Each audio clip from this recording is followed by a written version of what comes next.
Tadi sudah diberikan pemaparan seperti apa tanggapan dari anggota Komisi 9 DPR RI tentang kesehatan reproduksi dan gizi remaja dalam penurunan stunting. Kali ini akan kita bahas bersama Kepala Perwakilan BKKBN Provinsi Jawa Timur, Ibu Dr. Anda Maria Ernawati MM. Baik, bisa disampaikan Ibu, disilahkan. Baik, terima kasih. Bismillahirrahmanirrahim. Jadi stunting itu sebenarnya bukan penyakit, Bu, tetapi satu kondisi gagal tumbuh dan berkembang pada 1000 hari pertama kehidupan. Jadi ada di kandungan 270 hari dan pasca melahirkan 730 hari. Nah, stunting ini banyak diakibatkan karena kekurangan gizi yang kronik dan infeksi yang berulang. Nah, kemudian kebijakan apa yang harus dilakukan oleh di Jawa Timur terutama ada 4 hal, Mbak Devi. Jadi baik, yang pertama itu adalah kita mulai untuk melaksanakan pendampingan dari keluarga yang berisiko stunting. Nah, sekarang kan sudah ada yang stunting nih, ada 23% kalau di Jawa Timur. Nah, kita mulai dari hulunya. Jadi kita coba untuk nanti tidak ada kelahiran-kelahiran baru stunting. Oleh karena itu kita melaksanakan pendampingan kepada calon pengantin ini. Nah, calon pengantin ini didampingi oleh yang namanya tim pendamping keluarga. Tim pendamping keluarga sudah dibentuk di Jawa Timur, ada 93.729 orang yang siap mendampingi Bapak Ibu sekalian, terutama catin dan ibu hamil supaya nanti tidak melahirkan anak stunting. Nah, itu yang terdiri dari 3 unsur. Yang pertama adalah dari bidan atau tenaga kesehatan, yang kedua adalah dari PKK, yang ketiga adalah dari kader KB. Kemudian kebijakan yang kedua begitu ya, terkait dengan hal ini kami akan melaksanakan satu gerakan yang terintegrasi. Jadi yang namanya stunting itu tidak bisa dilakukan sendiri oleh BKKBN karena ini multifaktor untuk terjadinya stunting ini. Ada dari kesehatannya, ada dari pola pikirnya, kemudian ada dari sanitasi dan lingkungan. Oleh karena itu BKKBN melaksanakan satu pola integrasi melalui tim percepatan penurunan stunting di Jawa Timur. Kemudian yang ketiga, kami melaksanakan satu pendataan. Jadi sudah ada datanya, by name, by address-nya, siapa keluarga-keluarga yang berisiko stunting itu adalah yang pertama calon pengantin, itu ada datanya kami. Kemudian yang kedua ini adalah ibu hamil, keluarga yang mempunyai baduta, dan yang ketiga, yang keempat adalah keluarga yang mempunyai balita.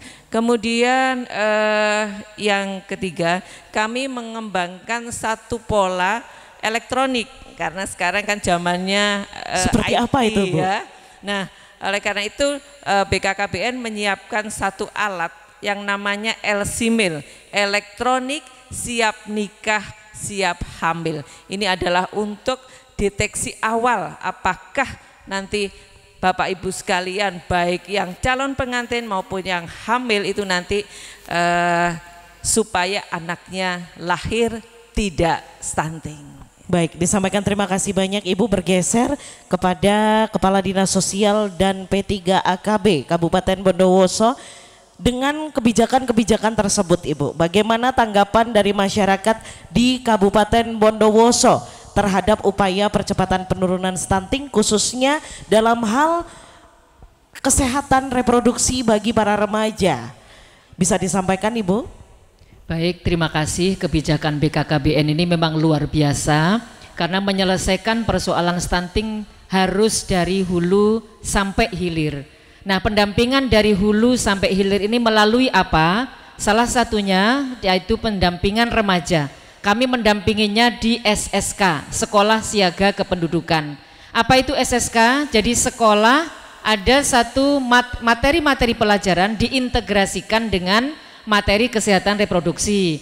dengan materi percepatan penurunan stunting, dengan pendewasaan usia perkawinan, kemudian juga ada pojok kependudukan. Nah, mereka juga kita minta untuk tracing terkait dengan apa yang sudah disampaikan oleh Ibu Dr. Hajah Nihayatul Wafiroh tadi, bahwa persoalan stunting ini juga persoalan budaya. Kita tahu angka perkawinan anak di Kabupaten Bondowoso sangat tinggi. Itu juga yang memunculkan kenapa anak-anak di Bondowoso banyak yang stunting. Karena ketika dilakukan pernikahan dini atau perkawinan anak, secara psikis dan fisik itu masih tidak siap. Ketika dipaksakan untuk hamil, maka seperti yang disampaikan oleh Ibu Dr. Nihayah tadi, mereka tidak siap.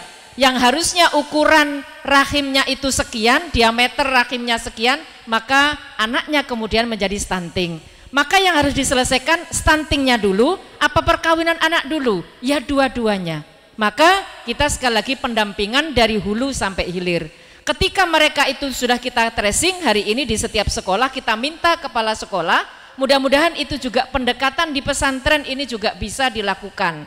Sehingga kalau di Bondowoso, mohon maaf, kadang-kadang anak dipondokkan hanya untuk mendapatkan status santri, ketika nanti 3 bulan mondok kemudian dijemput oleh orang tuanya untuk dilakukan perkawinan. Mohon untuk yang akan datang supaya hal-hal ini juga tidak terjadi, dan kami juga mohon tokoh-tokoh di Botolinggo untuk bisa melaksanakan deklarasi tidak nikah siri. Ya, baik, bisa ya. Disampaikan terima kasih banyak Ibu, dan tentunya kita sebagai masyarakat harus terus meningkatkan kesadaran akan kesehatan reproduksi dan gizi pada remaja agar dapat menurunkan stunting.